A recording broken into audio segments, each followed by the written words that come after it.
Welcome to Be Bold Branding, where we discuss the power of differentiating yourself through your own unique story and standout personal brand. Everything begins within, and that includes your personal brand. We can't ignore our inner voice, and we shouldn't. But sometimes that inner voice leads us in a direction we don't want to go. And most of the time, it's truly an unconscious thing.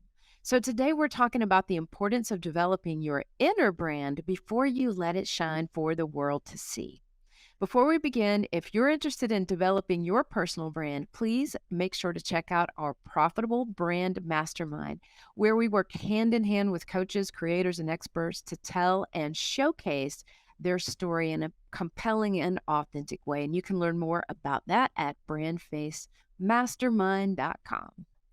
Yeah, we believe that there are three things that need to happen before you present yourself the way that you really want the world to see you, okay? You've heard us talk many times, the brand comes first. And Tanya had the genius of saying, actually, there's some mindset that comes even before the brand, right? And so we're going to talk about that. Most of you who are listening to this may be thinking, just be yourself, be authentic, don't try to pretend to be someone you're not. And on the surface, all of those things are actually true. But the problem is, so many of us believe things about ourselves that are not true, and it's impacting the way we show up in the world. You hear like mindset a lot of times, you mindset coaches, which I would actually endorse. We have a couple, reach out to us. We know exactly who you need to work with if you're battling with these things. We want better, but our own beliefs bring serious limitations, and they hold us back a lot of times from being who we really are or who we really want to be. Effectively, that your conscience can lie to you. That's so true. And when your inner voice is holding you back, well, how do you fix it? Being personal branders, we literally see this phenomenon every day. Mm-hmm. In fact, it's exactly why it's so hard to read the label when you're inside the jar. Yeah, it's much easier when someone else is looking in and helping you, especially someone who is trained for that. Okay, that's a takeaway. I want everybody to write down. Only deal with people who are trained to do that, to see the things that you may be missing. So let's dig into the three things that can help you develop your inner brand so you can shine that outwardly and create that abundance that you're looking for. Exactly. Okay, so the first thing you want to do is take the time to tell your story. Everybody has a story in it. You may not realize just how impactful your story is. We've branded so many people who've told us, and I quote, "There's nothing really special about me," or "I don't have a rags to riches story or a story like yours or like Michael's." Well, you're not supposed to have somebody else's story. You have your own. And I assure you, the things that you think are unimportant are probably the very things that can help somebody else. So here's an example of one. We branded a young lady who was an executive coach when we met. And even though she's great at that, she really wanted to work with women who are in a tough place and needed to learn how to rescue themselves from that dark place so that they could have the life they deserve. So when we first began working with her, we talked to her about her story, and she was trying hard to pull it all together, not realizing exactly what it was that brought her to this realization of the type of people that she really wanted to help.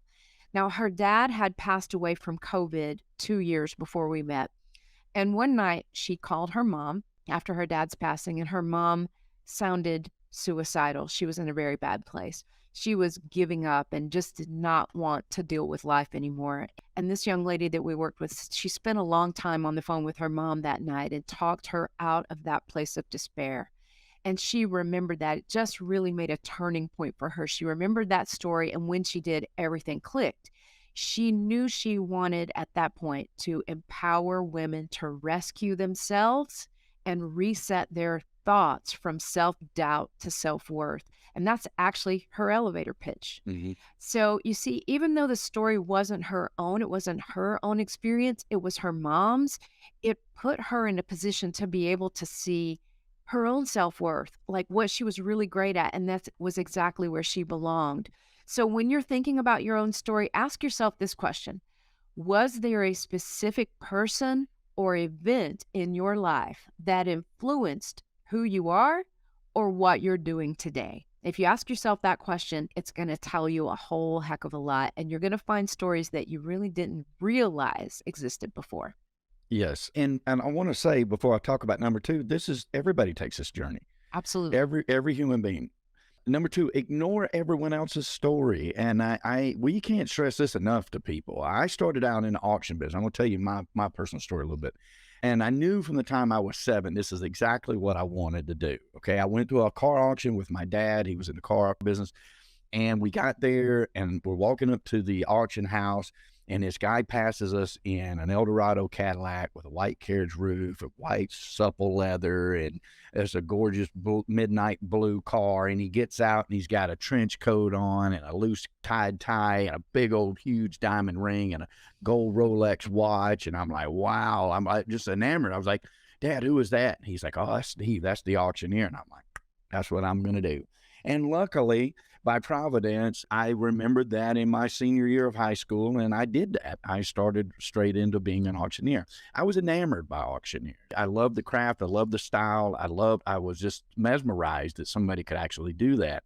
But I knew I had to carve my own path, sort of instinctual, and I had to do things my own way because you would hear an auctioneer, and I could try to mimic that auctioneer, and in my mind, it mimicked that auctioneer. It sounded to me like that auctioneer, but when I taped it and I compared the tapes, they were different.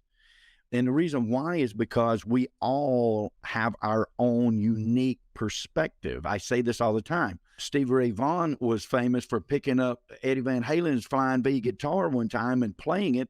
And a guy says, oh, what did it sound like? And he said, it sounded like Stevie Ray Vaughan.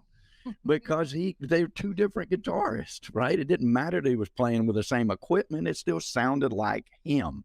And so that's the way auctioneers are too. And that's the way every one of y'all are in your own voice. I made a name for myself in that profession, and it brought me the opportunity of a lifetime, which had me traveling around the United States, licensed in 30 states. I've auctioned properties in 40 states, 7 years as a real estate auctioneer and broker. Being serious about what I did and carving my own path put me in a position to be America's top selling real estate auctioneer. Nobody has sold more residential properties than me.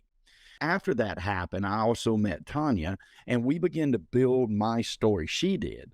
She taught me I needed to tell this story. Like, this is compelling, and nobody else has done this. And this is a point of differentiation that you have to really let the world know. And the point she made to me was I didn't get there by imitating anybody else or envying anybody else, which is huge. Guys, if you've got your eye on somebody else and you're thinking, man, I wish I could be like them, you are not living your life. You're living theirs in the shadows because your path is going to be different. You want it to be different, right? And I just did what I knew to do, and I was serious about it, right? And when you do that with confidence, you gain, what you gain really is immeasurable. It truly is. And this is what a great personal brand is going to do for you. It also means one more important thing, that you have no competition. When you actually can articulate your own story. And the reason why is because nobody else's story is like your story. Yeah. And I promise you, your story is important. It is. It is. And that brings to mind, I will never forget when we worked with a client. Her name is Leslie, and she is in New Orleans. And she said at the close of, like, we do a wrap-up interview with all of our clients as soon as we complete the brand building process. And I said, what has this taught you? What have you learned throughout this? And she said, the greatest thing I've learned, I have no competitors now. Mm-hmm. I've set myself apart. And I thought, wow. I loved it. Yeah, I was really proud to hear that statement. Okay, number 3 is live your story with conviction. Once you understand your story and why you do what you do, it becomes very credible, not just for you, but for the people you're doing it for. They understand why and how you're equipped to help them, and that brings even more confidence that you're headed in the right direction. Mm-hmm. So, as you probably already know, though, which is why we're doing this video, right, about inner thoughts and your inner brand, is that life can intervene in all of this. Today, we can feel very confident. Tomorrow, someone says or does something that literally makes us doubt ourselves. So live your story and brand with great conviction. And I can tell you it's much easier to do that once your brand is built from top to bottom.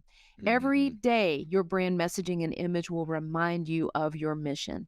And when it's ingrained internally, no one can penetrate that confidence. No one, right? Yeah. And just this thinking about developing your inner brand first is really critical to making sure that that brand you put out there for the world stays out there for the world. And that's why Live Your Story with Conviction is the last one. You know, my grandpa would say, be deliberate. That's right. Everything Yeah. you do, be deliberate about it. And people will respond to that. So let's recap it. All right. Number one, take the time to tell your story, and don't believe any doubts in your mind that your story is not important, because it is. I promise you, every human being, every one of us. Number two, ignore everyone else's story, right? I'm not telling you to not pay attention to their story in the ways that you could be inspired by somebody else's story. I'm telling you, don't live anybody else's story. Live your story. And that's number three, with conviction. Yeah. Do it with conviction and deliberation, like Grandpa said. And remember, a profitable personal brand will help you to change how you're seen so you can charge what you're worth. And that's why we do what we do. Until next time, guys, thank you for tuning in, and be bold, especially with your brand and especially in 2023. And build that inner brand first. And thank you, Ms. Tanya. Brought to you by BrandFace, the only comprehensive personal brand building system across the globe.